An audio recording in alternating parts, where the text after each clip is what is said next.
Hey everyone, it's Robin, Artist Island Crafts, and welcome to my studio. This is my Whip It Wednesday video where I'm going to show you the creative goodness that I've been working on this week. Thank you guys so much for hanging out with me while we worked on some more of the Scrappy rainbow strips. I have found the project. I'm not going to share it yet, but I will once I work on it a little bit and have all of the numbers and everything figured out to share with you guys. But I had so much fun hanging out with everyone. Now, some of these strips were already done, but we made a couple of each for some new colors. You can see them all. Now, since I figured out that, hey, this is a little freebie that came with my fusible fleece, I used this for my strips. And if you guys watched it, you can see how easy it just tears right off. So I put them in one of my project bins.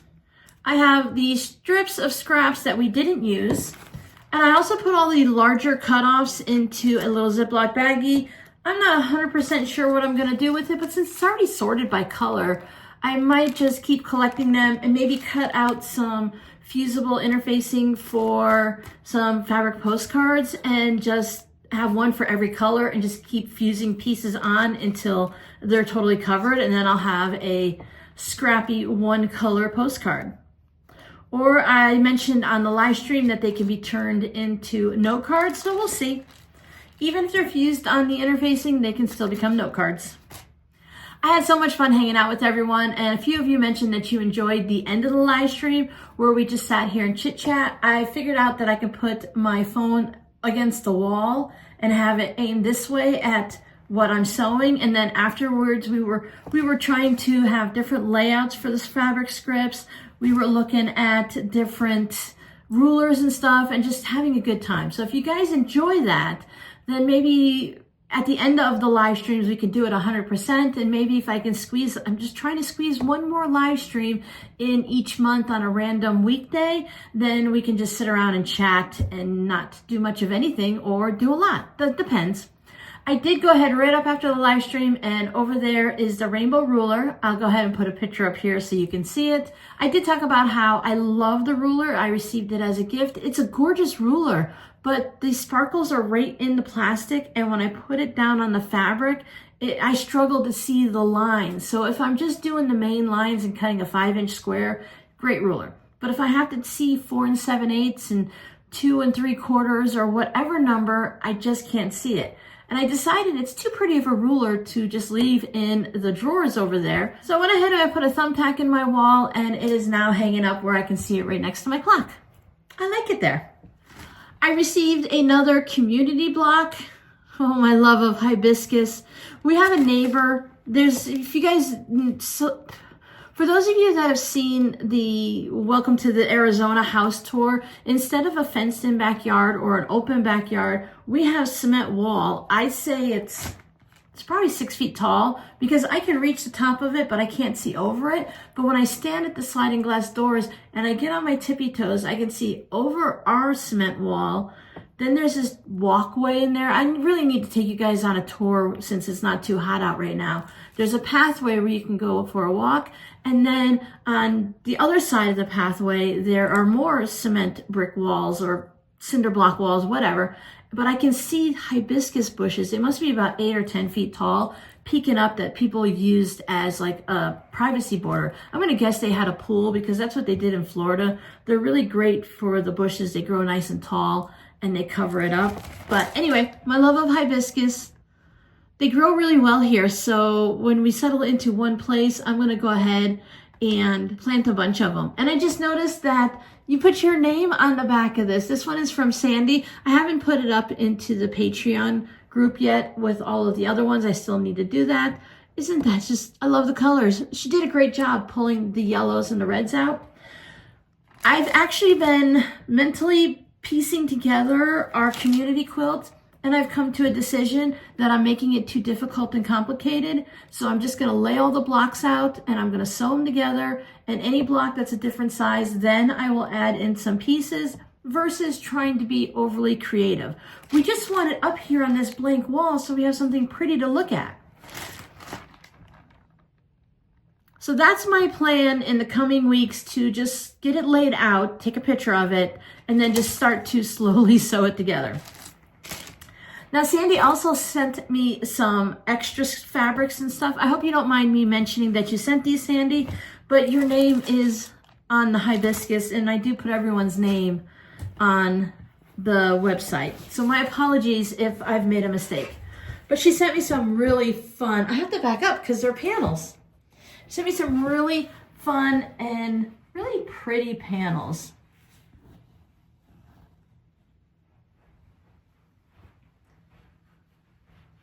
All right, so there's one.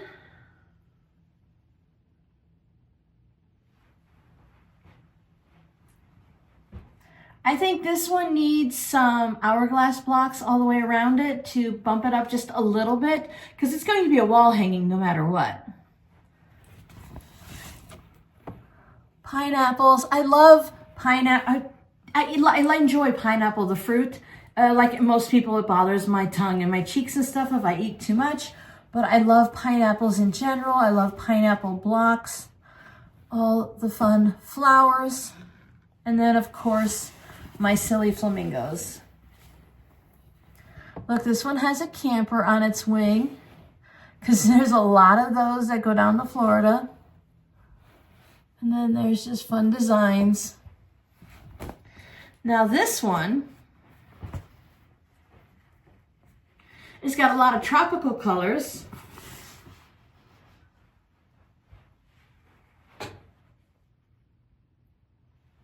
And it has my other favorite Florida flower.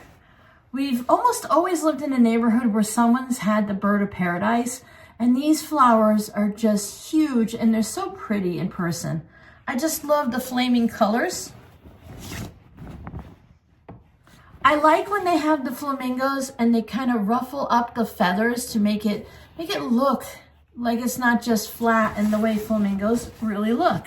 So see this one, you can see all the different feathers and the colors. And then I have a lot of favorite parts of Florida. I loved living in Florida. All the seashells. I just did not love the hurricanes. And even the salvage has flamingos on it, so that's going to be great. Now this one, I think this one needs some bright colors, and it needs some little flying geese going all the way around it. So this one's about 25 inches wide. And this one's close, it's just a little bit short on the side there. And they're about 42 to 44 inches long. So I don't think don't think they need much on the height and the length this way, but even just to have side borders and a little something to finish it off at the top, because this up here is fun, the colors and all, but it's all selvages. Now for me, as a wall quilt, I don't care about that. This isn't a tight selvage. It's just a little bit where, like, they printed the flamingos down the side as a cutting edge, which is a little frustrating, because that means neither this person or the person before them or after them have any of the fun flamingos.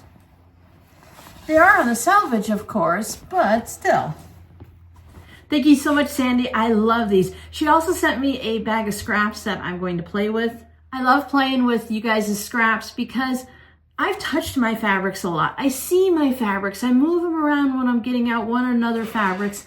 And it's like, okay, well, these are mine. I've been creative with them. But when you guys send me your stuff, even if it's something just plain, like you sent a bunch of red scraps or something, it's still fun because they're not mine and I haven't touched them. So when I'm holding them up and I'm looking at them and I'm like, oh, well, this is something new. This is kind of cool. I didn't notice that before.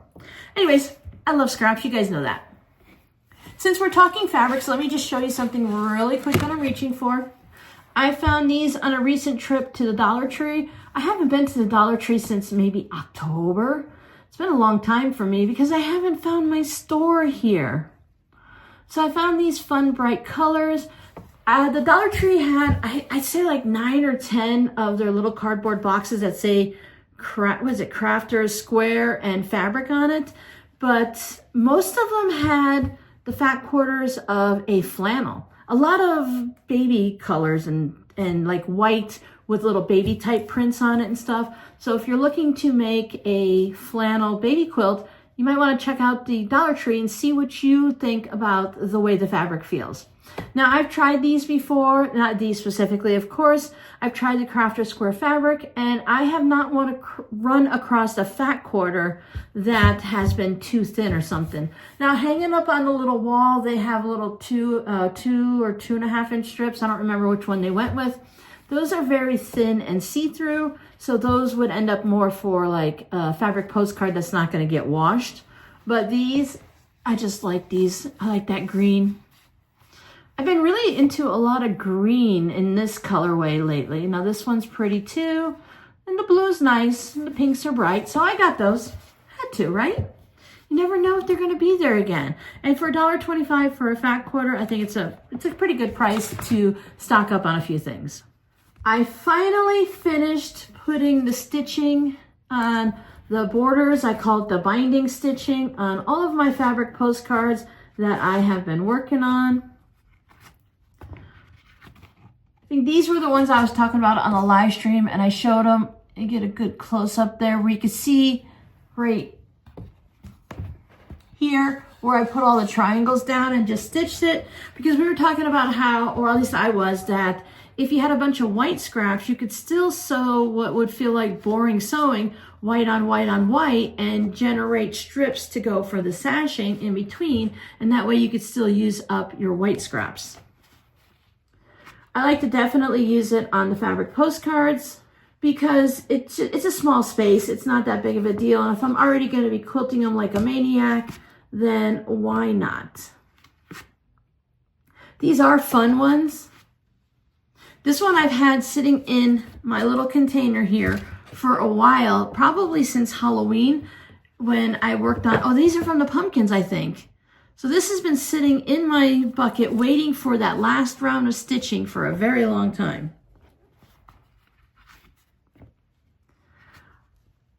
I want to expand a little bit. When I was talking, I think on the live stream, about how I'm surprised that so many of you love the postcards, and when I send them to you, you keep them or you hang them up in your sewing area or wherever. And I'm really grateful that you do. I look at it and go, oh, I am just sewing a whole bunch of little leftover pieces together, and I like it, but I'm always surprised that someone else might also like it. So I don't think it's crazy. I just think, wow, it's amazing that someone will like something like this, when I'm thinking, I wish I had the time to make the nice ones where they put the landscape and they do the hand stitching on it and they make a nice little scene. But at the same time, I also still like these. I think that the wild and crazy ones are just as much fun. And I do put a lot of, it makes a difference, right? It makes a difference. I think I put so much time and effort into these that I'm glad that someone else likes them. Now, these were some of the fabrics that I think, yeah, they're a little thin. They look like someone bleached the fabric, and it's not like it wore out or anything, but it looks a little thin. I added nice green. I try to match the stitching to the card, but it works great for a fabric postcard. These are the little cutoff bits. So I don't mind using like this, mug rugs and coasters, things that, even hot pads, things that you're going to use and use up. Now, I wouldn't want to use it for like a tote bag or a zipper pouch or anything like that. I want those to be the best fabric I can choose to give them some sturdiness, to hopefully make sure that they're going to last a while. So now this is the, you ever know something and then once you open your mouth, you totally lose thought? When my daughter picked up this fabric, we ordered it off of Etsy, and we sent it to, I made a pillow and we sent it to her friend for Christmas, or gave it to her friend because she's here in Arizona with us, or we're with them actually. But anyway, so it's Baby Yoda. I got it, Baby Yoda. Sometimes things just fly out of my brain. So I just love the green because it just works so well with it. So I took the green scraps from something else and added it to this. Now all of these are going to be going into the shop, but I can't list these as like Star Wars ones. So if you guys want these specifically, you can request them. They can go in any direction. I was going to try to twist my arm, but my arm doesn't twist that way. You can turn these any way you want because it really is totally up to you. The only thing is I have that on the back. No one's going to see the back. So if you put it this way or this way, it's not going to matter. So if anyone wants these specifically, you can go ahead and either leave a comment or send me an email, whether through Etsy or through my email list down below in the description box, however you want to get a hold of me. The fastest way is to either message me on Etsy or to send me an email. I don't know that I don't think that I'm going to list these like individually on Etsy. I think I'm just going to have some Scrappy postcards. And if there's one you guys specifically want, then you'll either have to take a screenshot or describe it to me by saying one of the pink flamingo ones, and then I can let you know which one. I've decided that these are going to be my February fabric postcards. So when I send some out, I think I have like 4 or 5 of these or something. So if you guys want them, let me know before I send them out for February, because if I still have them in my possession, then I'm going to send them to some of my February patrons as their fabric postcard. So now that these are done, once they're all photographed in the shop, that means I can start on the next bunch. I was going through the boxes in the garage and moving them from cardboard boxes into plastic bins because they do have silverfish here in Arizona, just like we did in Florida or do in Florida, and I'm sure they're in many other states. So I'm just trying to get them out of the middle of the garage because there's going to come a point where my daughter's going to get a new car and then my car has to go in the garage. So I have to make sure I make room for it. And the reason my car goes in the garage versus her new car is because Mom never leaves home. I don't leave the house that often, and everyone's going back and forth to work, and it would be a constant thing where every day I would have to move my car because there's only room for 3 cars between the driveway and parking on the side of the road. And if we have 4 cars, then one's got to go in the garage. And I'm the only one that if I go out, everyone else is already going to be gone, or at least one of the cars will be out of the driveway. And if my car's in the driveway, I will have to constantly move it every day for the other person to put their car in the garage or take the car out. So it's just one of those things. I don't want to be that person because I want the person with a new car to go in the garage, but at this house, it's not going to work. Anyway, I received this from my mother a couple of years ago. I can't remember what the occasion was. It was a holiday or a birthday or something, but maybe in October. No, October was a pumpkin one. Anyway, I received this little mini milk can. I told you guys many times about my love for milk cans. It goes back to when I was a child, and we actually got milk from the farms in our milk cans. And then we used them to store water when we went to upstate New York and we didn't have running water and the well wasn't hooked up or anything yet. So milk cans are really a part of my history. So the flowers came in this, and I'm like, oh yeah, I am 100% saving it. I found it in the garage in one of my boxes. It was in my box that also holds the plastic storage container that I keep my binding scraps in. Or at least I used to. Now that I'm doing 1.5-inch binding strips, I have them all sorted by color in one of these types of containers. But I decided to go ahead and put all of my fabric scraps in here, plus it's a little bit of a bigger container. I don't have all of those triangle cutoffs that were from the round coasters. I'm like mug rugs, coasters, one of those words. So I took those out and I put them separately because they're not really going to be a scrap project, but I have all kinds of fun things. Now I think this is in here because, yeah, it had fusible fleece on it and I pulled it off. And then it just has it on the back a little. So it'll be fine for a fabric postcard. So I made a bunch of those ones with the flamingos with this. So now I can have this sitting on my desk. I put the little handle up. It sits against the wall. And I can see my milk can all the time. And I kind of like this color. It's got the patina where they put the brown paint over it to make it look older. I'm not a huge fan of that. We used to paint our milk cans all the time to keep them looking nice and to help with the rust. But it is what it is. And this one, it works on it, right? It works on it. I like the wooden handle and everything. They could have went without a handle. There's like dings and chunks of it out here, so it looks like it's older. So it just holds all of my fun goodies. It also means that if I sew a lot in one day, I don't have to deal with my scraps that day. I can wait and do it maybe once a month. I finished my Valentine's Day houses, the village houses pillow with my patrons. Now my pillow form is a little bit lacking in the corners, so my corners are pretty flat. I'm gonna put something in it, like either some polyfill, or if I can get it all to set down to one side, then I'll just put a white hand towel or something in just for pictures. It's because the pillow form that I picked up on Amazon is more of a kind of squishy one, and the corners, I can't get the stuffing. Anyway, this is what's finished. Excuse the way it looks. It's actually would fill out one. It's 16 by 26, I believe. So it would fill out a normal one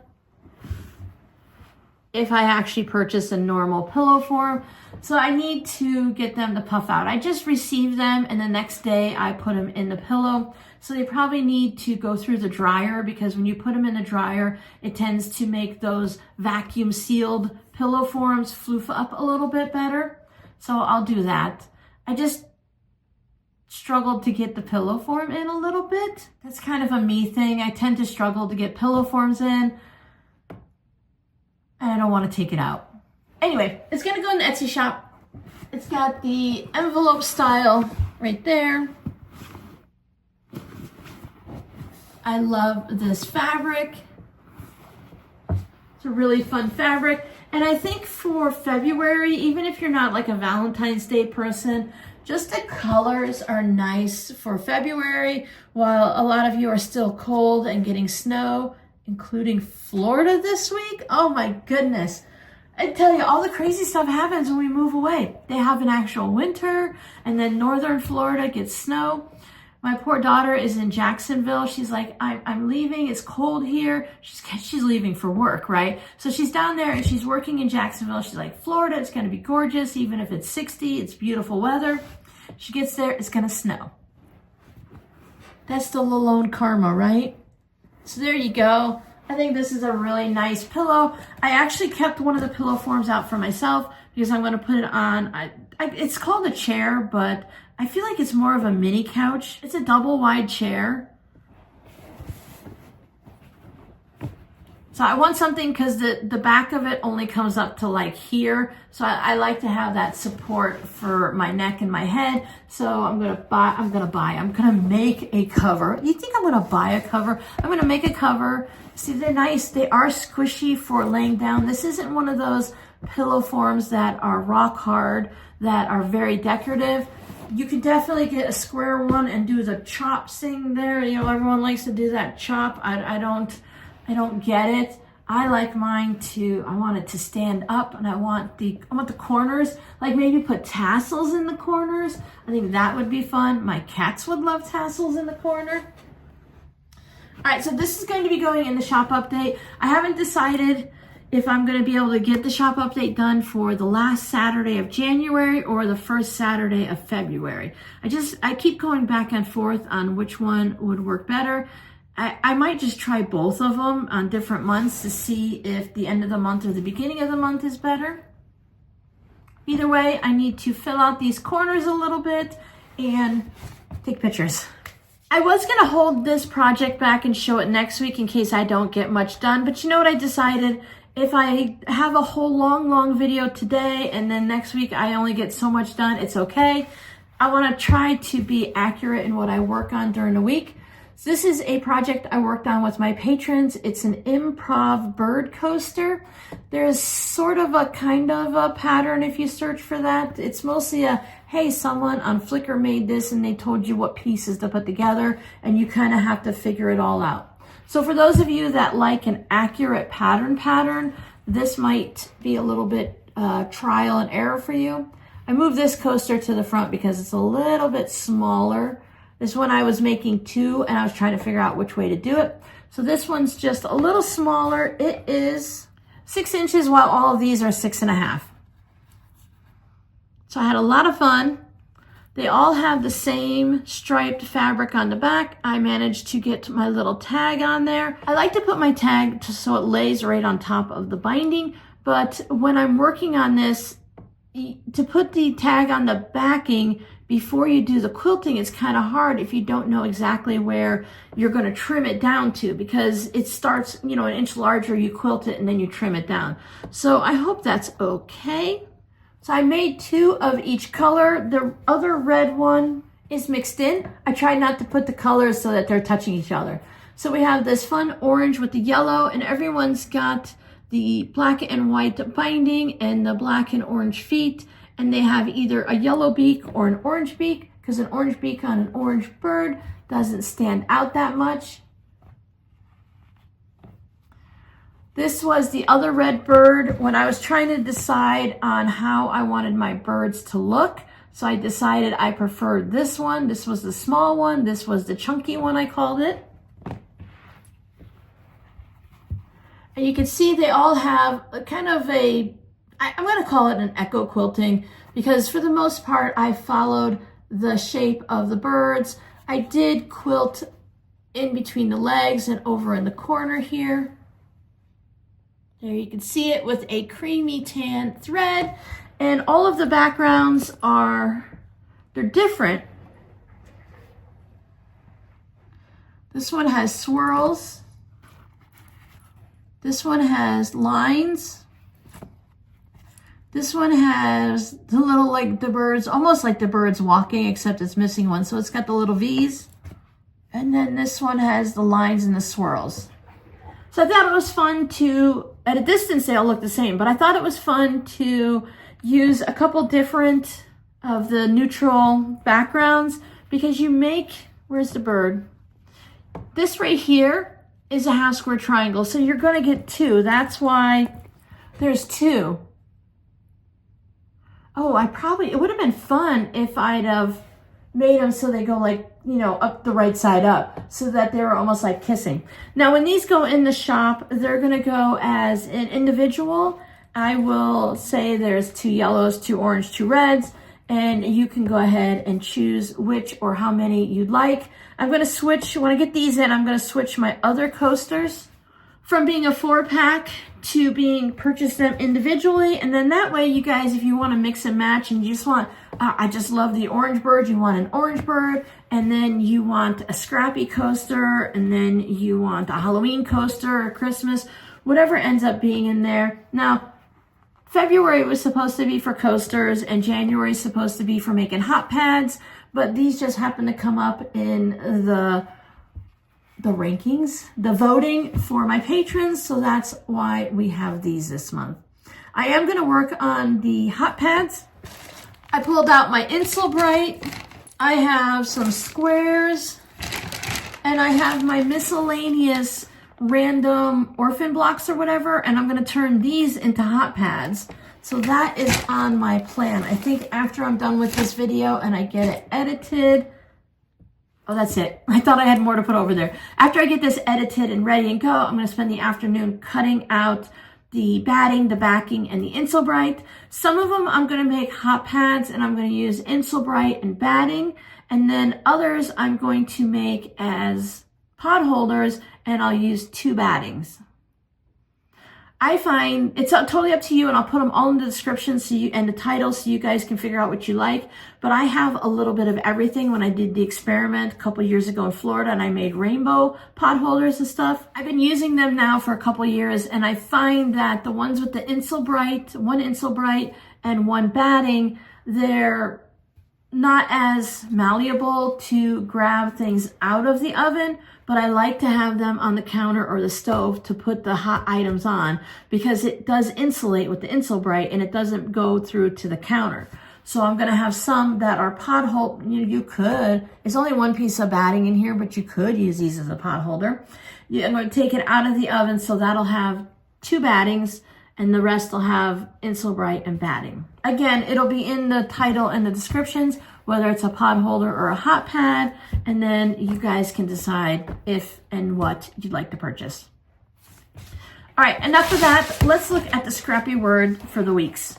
Now, last Wednesday was a PIW, and that's a project in waiting. And as far as I could find online, that means if you bought a kit for a quilt or a project and it's just sitting there, you have all of the supplies, but it's just been sitting over there and you haven't worked on it or started it or taken it out of the package.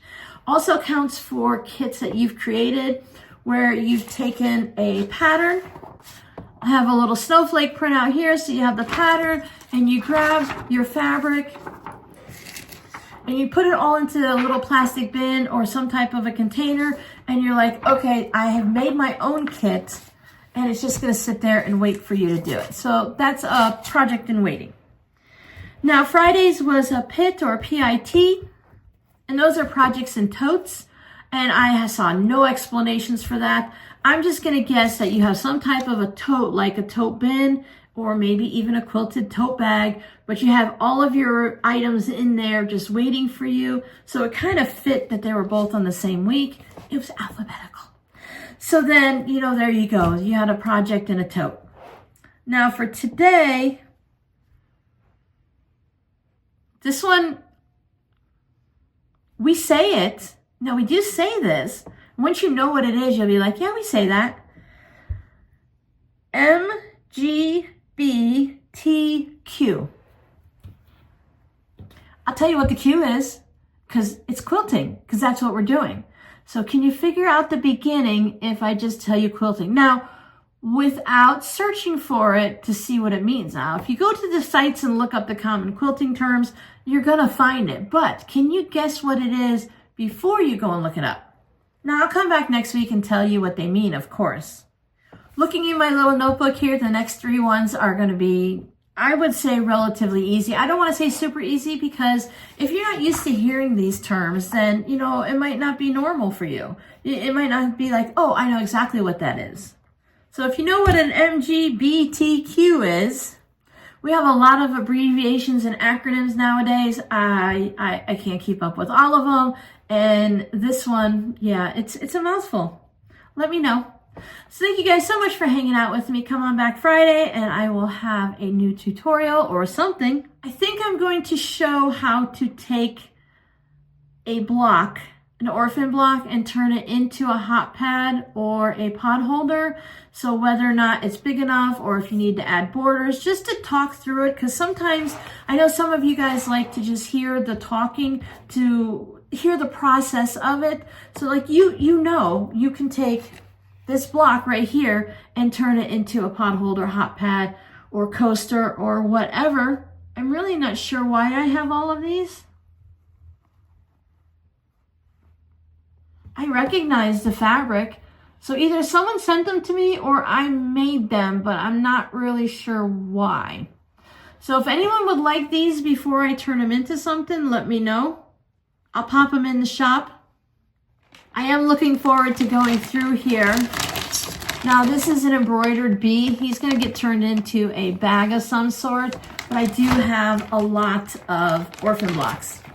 I know I have more in the garage.